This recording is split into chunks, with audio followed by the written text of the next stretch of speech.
kicked off our podcast intro there for a second. It's off kilter I am today. You know, I get lost as to which session we're having and where, and the days are starting to meld together a little bit.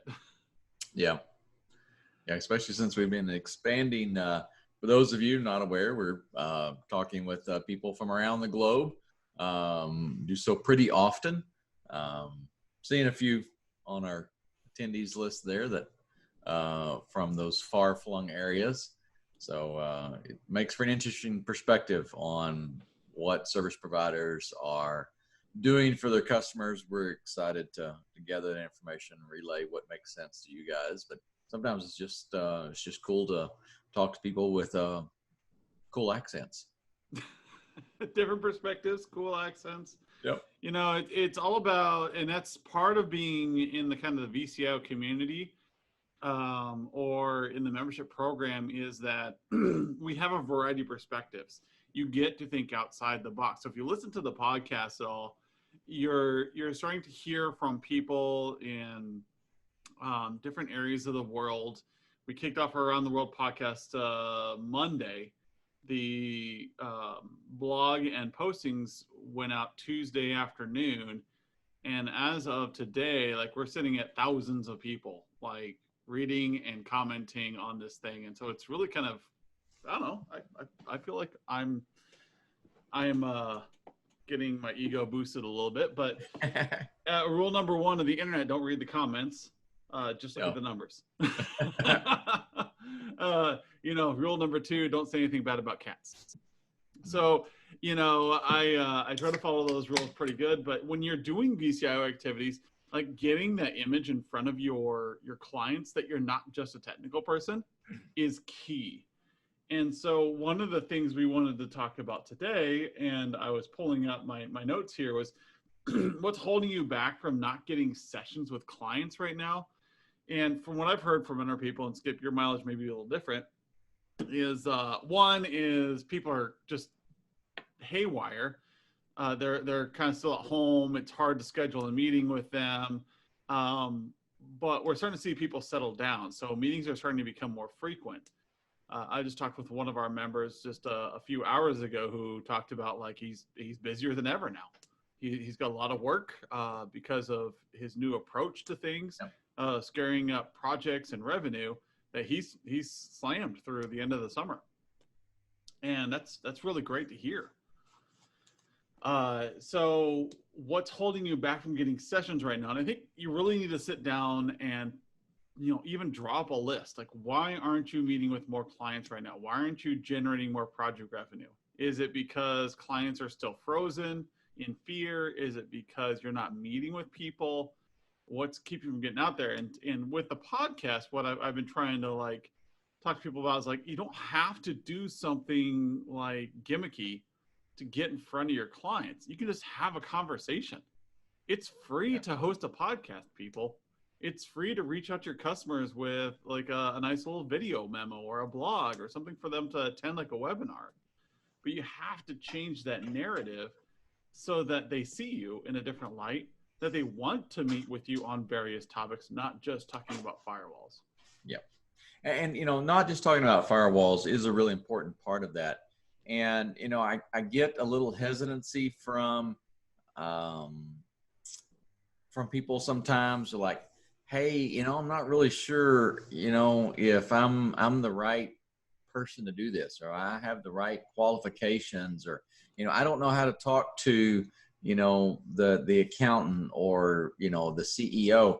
And I think you need to understand that you're bringing something to the table, but you're not bringing a business skill set to the table. All right. If you look at the table, so to speak, you know, I use that term pretty often, you know, the boardroom, the conference table, whatever it is, right? When you look at that, it's a group of people, and everybody brings their own skill set to that table. And when that table is utilized effectively, the business is really successful. Well, when you're showing up, you're not the business guru. You're not the accounting guru. You're not the HR specialist, right? those are other responsibilities at the table. You are showing up as the technical specialist. So that's okay. Just remember, just as you know, we don't want the CPA talking to us in great detail about the rate of depreciation on some sort of asset, right? I mean, we don't need to know all the tax law associated with that, right? We know he's going to handle that. We've got an asset. He's going to depreciate it. We're going to get the best value and the best working on our taxes. Don't want to know the details. Please don't tell me tax law. Just tell me you're going to make it work right. Okay. You're the same person in the technical perspective. They do not want to see you go through, you know, an ACL and talk about, hey, we're restricting UDP on this port, but for this IP address, we're going to open up IP traffic. No, they don't want to know any of that, right? They're just going to know, hey, our stuff is secure and we're going to be able to get access to the things that we need to do. So sit down at that conference table with confidence, I guess is what I'd like to urge you to do. You're valuable. I love how we're broken records on this topic. It's like, oh, yeah. you know, like over the past years, it almost comes out automatically now is, you know, stop it. Just stop it. You're good people. And show them that you're good people. And getting sessions with your clients is easy if you use tools like Calendly. If you're not using that right now, use it. I get more conversations going to talking to clients about this stuff with Calendly. It's like, hey, you know, while we're at it, grab some time on my calendar. And I magically will see an appointment come up on my calendar with a Zoom link and everything in it. And it's super easy and it removes that barrier to entry. So Calendly is your best friend. Yep. And the other thing is like just asking or telling them like, hey, I'd like to meet this Thursday to talk about some key items that are coming up for reintegration. I'd really like to talk about what this means for Massachusetts or what this really means for Kansas or Missouri or California, and specifically call out that you want to talk about reintegration. You want to talk about strategies to help their business. And they'll come. Just send them the invite and say, I'd like to see you. And so the tips and tricks I had was number 2 item, because this can be a pretty quick day for us. The tips and tricks for when you're engaging, like Skip and I are here, is 2 things: is have a quality setup. Go through our recorded webinar we sent out a few weeks ago and try to upgrade your setup so people want to meet with you, that you want them to be jealous of your setup. The other thing is, if you really want to get to the next level, add some animations to it. It helps hold people's attention. You know, what are they going to do next? If you watch Twitch feeds, they do a lot of things. And, you know, sometimes I'm sitting here bored, I'll make something like this, you know, and, you know, my kids think this is hilarious. And I've never used it with a client, but the idea is that it's very simple to do, to create a little animation that reaches through the lens and helps you increase dynamic conversations. I have some clients who put tickers across the bottom that kind of just show things that are going on and things that you need to be aware of. You know, some people will just have a steady background, or they have an office, or they'll have something really funny that represents their personality. This engages people and makes them enjoy meeting with makes them enjoy meeting with you virtually, so that you can add personality to these conversations and it's not just another webinar. As of this time, like I hear so many people complaining about like, oh, I was in webinars all day long. Yes. I am so over it. And you know, you flip something like this up into your webinar and you've lightened their day. You've made it so that the meetings aren't as boring anymore, that you're catching their attention and there's humor to it. And that is part of sales. Being able to have that humor in your meetings, being able to tell people that you're still human, that there are still things going on in this world. And so when they're meeting with you, they're going to prefer meeting this way, which is what we want to do right now. Well, and Adam, it's not just, go ahead. It's not just humor. It's humanized. Okay. You know, it's your person. I mean, how many times do these webinars that you sit on that you dread so much seem so disconnected, right? Because someone's up there, people aren't really hearing so many, Death by especially if you're PowerPoint. something, yeah, death by PowerPoint. So many attendees are joining without video, they're muted. Are they even there? Who knows? But when you join like this and you have it set up and you said, hey, look, I'm being intentional about this. I'm being serious. And I think they will engage with you. They're going to look at you and go, okay, you're really doing this video conference thing. I'm down for it. I can't do what you're doing. They'll think that, but you are. And so I'm going to listen to what you have to say. And that's a great opportunity. They're ready to listen.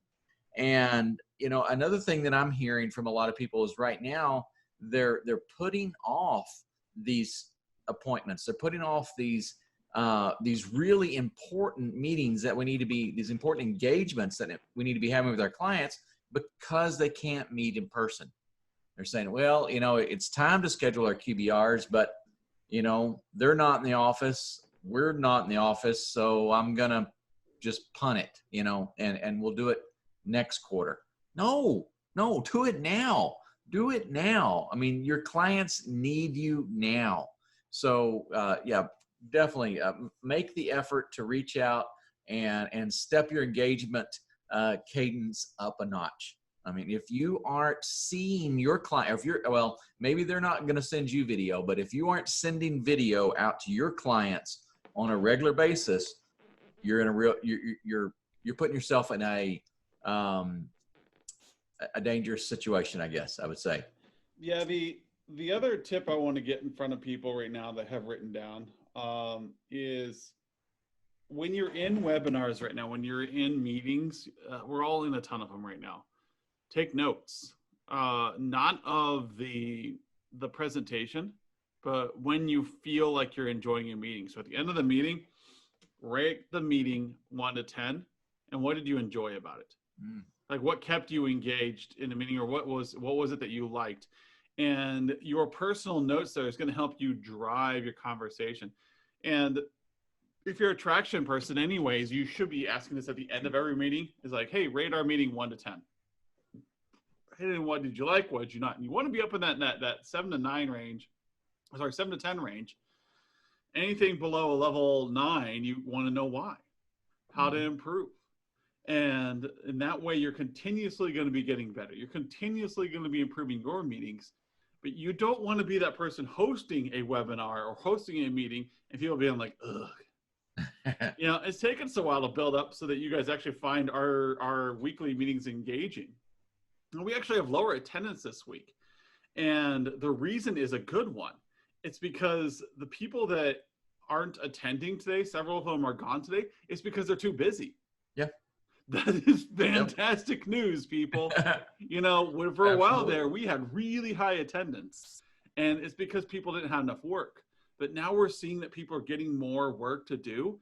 And like, man, I'll just watch the recording when it comes out. So for those of you watching the recording that are doing fantastic work, keep it up. Absolutely. I know, Mike, you're one of them. And, he'll be watching this later. And there are several others of you that have messaged me like, we're just too busy right now. You have too many projects. And then I love hearing that from members.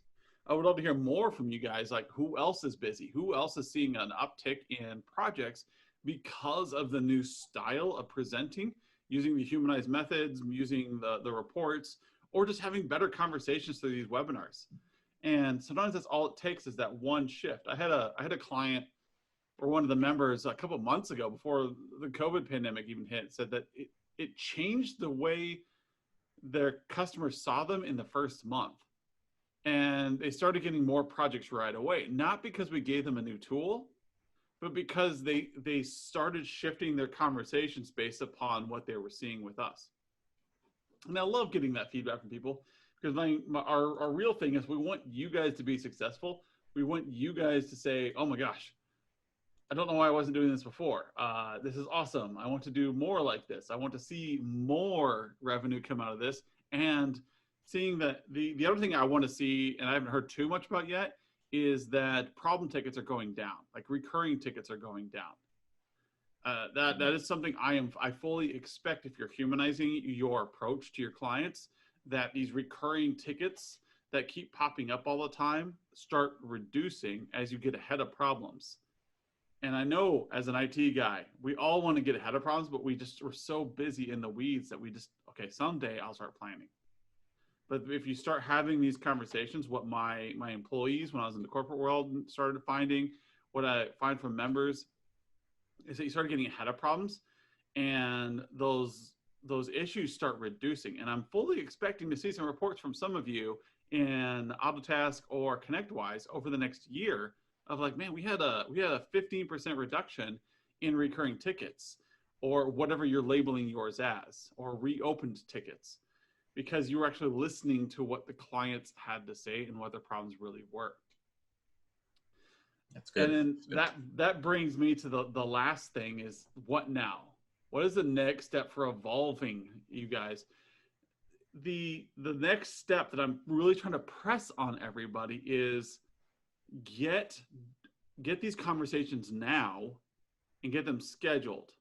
If you can't get them scheduled, Skip and I have some great opportunities for some pilots coming up, not just in peer groups, but like outsourced VCIO and things like that you can request. You'll have to talk directly to Skip or I for those items, where we can help you grow directly and help you and train your staff and get them up to speed in a short period of time.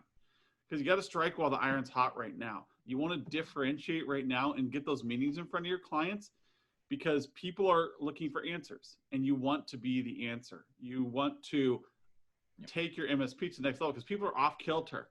They're not in their normal routines, and you want to establish a new routine with your clients.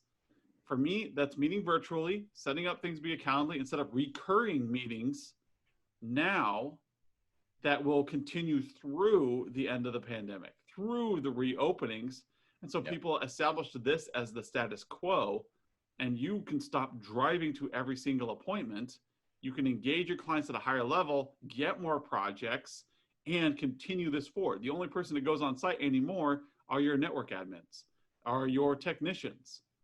And now you, as the sales administrators, or the VCIO role, or account managers, you're meeting like this because the clients prefer it, because you've already set up these meetings and there's no reason to go on site anymore. That's our clients, I think, are really open to this. I mean, it does free them up as well, time-wise, flexibility-wise. For a long time now, for the foreseeable future, we're going to see a lot of fluctuation in schedules. All right. So we've got some clients, maybe, depending where you're at, maybe back at the office. But I would bet, from what I'm hearing, even those that are going back to the office, it's still not like it was. It's still not 8 to 5 every day. It's an adjustment of hours. They have some people that are in the office and some people that aren't.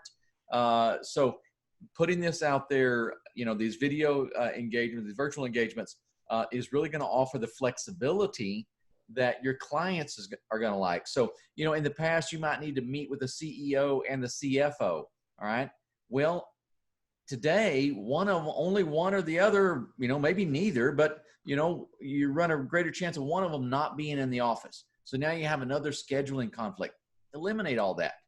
Just go with the video connections and do it well. You don't have to have, a high-end background or all this stuff. Just make sure you're set up properly. You have a good mic. I mean, listen to, I'll go all that again, but, we've got a lot of setup information out there. But just make an intentional connection that is not you on a speakerphone and your clients trying to muddle through the dogs barking and the traffic noise or whatever.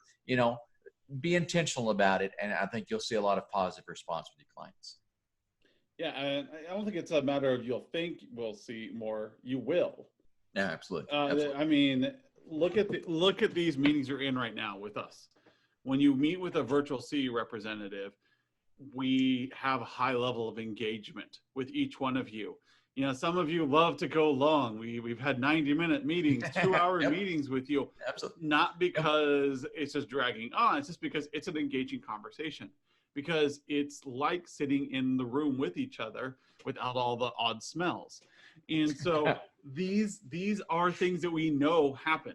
You create an engaging environment. not because of proximity, but because of how you present yourself and how you include the others in the conversation. Absolutely. So I know it's a little bit of a short day, but though I really wanted to keep it quick and really to the point of those 3 items. Like I need you to figure out what's holding you back from getting these virtual sessions set up. I need you to think about upgrading your setup, and a lot of stuff is free, but the dynamic lighting, stuff like that, you're gonna have to invest in. The better cameras, you're gonna have to invest in. Watch our old webinar.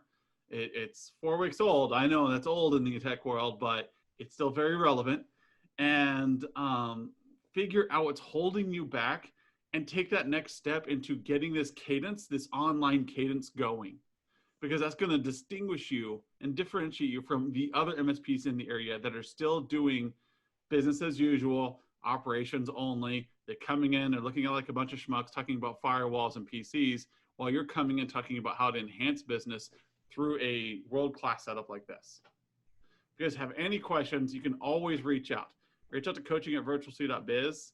Hit us up to get in one of our pilots. That's a great way to save some money, a great way to generate revenue. And if you have any questions about how to increase your setup, just, again, reach out. We're always here. You guys are a great part of this community, and we look forward to growing further throughout the next couple months. Thank you. Yeah. See y'all later.